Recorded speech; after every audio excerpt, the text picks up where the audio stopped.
Olá amigos, Alvio Oliveira, Mortgage Broker brasileiro aqui na Austrália, e no vídeo de hoje a gente vai falar um pouquinho sobre capacidade de endividamento e mudança de emprego e como eles conversam entre si. O que uma mudança de emprego vai afetar na tua capacidade de endividamento. A gente já falou algumas vezes sobre capacidade de endividamento aqui nos nossos vídeos. Ele é sim um dos 3 pilares importantíssimos que a gente fala muito quando se fala em compra de imóvel, quer seja para moradia, quer seja para investimento, mas eu acho que sim, tem um ponto, um detalhe da capacidade de endividamento, que é a tua renda, que obviamente é um ponto principal, que a gente precisa ter um pouquinho mais de atenção e entender como que ela vai afetar quando existe uma mudança. Então, para isso, vamos criar inicialmente um ponto base. Que ponto base é esse? Você está empregado, você está num emprego full-time, com 38 horas e permanente. O que eu quero dizer com permanente? Com direito a férias, tudo bonitinho. Então, esse é o teu início. Vamos então agora fazer uma mudança de emprego. E aí, nessa situação, a gente tem 4 cenários que podem acontecer. E o último cenário, que é a mudança quando você cria teu próprio emprego, ele pode ter algumas ramificações. Mas os cenários basicamente são: sair de um full-time para outro full-time permanente, sair deste para um part-time permanente, sair deste para um trabalho casual e, finalmente, abrir teu próprio negócio. Cada um deles vai ter uma regra e uma consequência diferente no teu projeto, no teu planejamento. Então é importantíssimo entender tudo isso antes de tomar uma decisão como essa, que pode ou não atrasar o teu projeto de compra. Fechado? Então vamos lá. Primeiro caso, sair do meu trabalho atual permanente para um outro trabalho permanente full-time. Muito bem.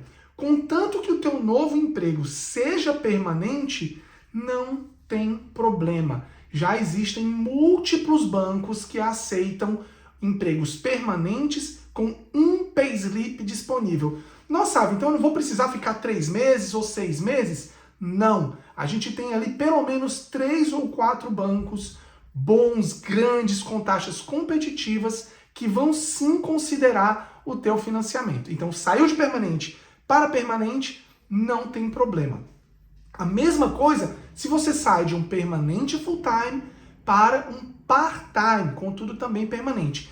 Isso vai afetar? Olha, vai afetar. Por quê? Porque se você vai para um part-time, consequentemente você está tendo uma renda um pouco inferior. Você trabalhava 38 horas e agora você está trabalhando um pouquinho menos. Então isso deve afetar a tua capacidade de endividamento para baixo.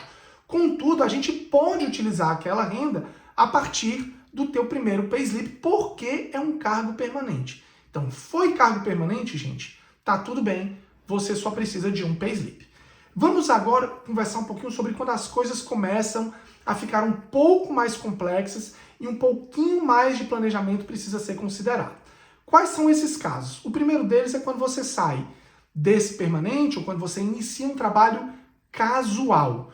O trabalho casual é aceito pelos bancos? Sim. Contudo, os bancos vão pedir pelo menos de 6 meses de trabalho casual contínuo, tá? O que o banco vai fazer? Ele vai pegar aqueles 6 meses e vai anualizar. Normalmente, ao invés de considerar 52 semanas, considerarão 48 semanas, porque você tem que ter ali 4 semanas pelo menos de férias e, obviamente, como o trabalho é casual, essas férias são não remuneradas. Ou seja, saiu desse full-time para um casual, a gente vai poder usar essa renda? Vai. Contudo, somente depois de 6 meses de trabalhos contínuos. E isso pode sim atrasar teu projeto. Tem que ficar de olho para que você não se prejudique, tá? Então, analisa o momento ideal dessa mudança. E aí, finalmente, quando você está no teu trabalho full-time, ou está no emprego permanente e resolve abrir teu próprio negócio. E esse caminho é um caminho muito comum para nós imigrantes, né? Às vezes, quando pegamos a residência permanente, resolvemos empreender, o que é super legal, aconselho, faz parte. Contudo, precisamos tomar cuidado se a ideia é comprar um imóvel no curto prazo. Por quê? Porque no momento que você abre tua empresa, 2 coisas acontecem que podem impactar a tua capacidade de endividamento. Primeiro de tudo, no momento que você abre empresa, você tem um pouco mais de controle na tua renda declarada. Por quê? Porque tua empresa vai ter certos custos, vai ter certas deduções que podem fazer com que você pague menos imposto. Gente, só tem um jeito de pagar menos imposto aqui na Austrália, que é ganhando menos quando se é empresário. Consequentemente, tua capacidade de endividamento, ela é sim calculada nessa renda declarada, o que acaba ficando inferior. Esse é o primeiro ponto para ter muito cuidado. O segundo ponto é que quando a gente fala em empresas, o banco passa a analisar o histórico dessa empresa. Até pouco tempo atrás, a gente precisava de pelo menos 2 anos da empresa operando.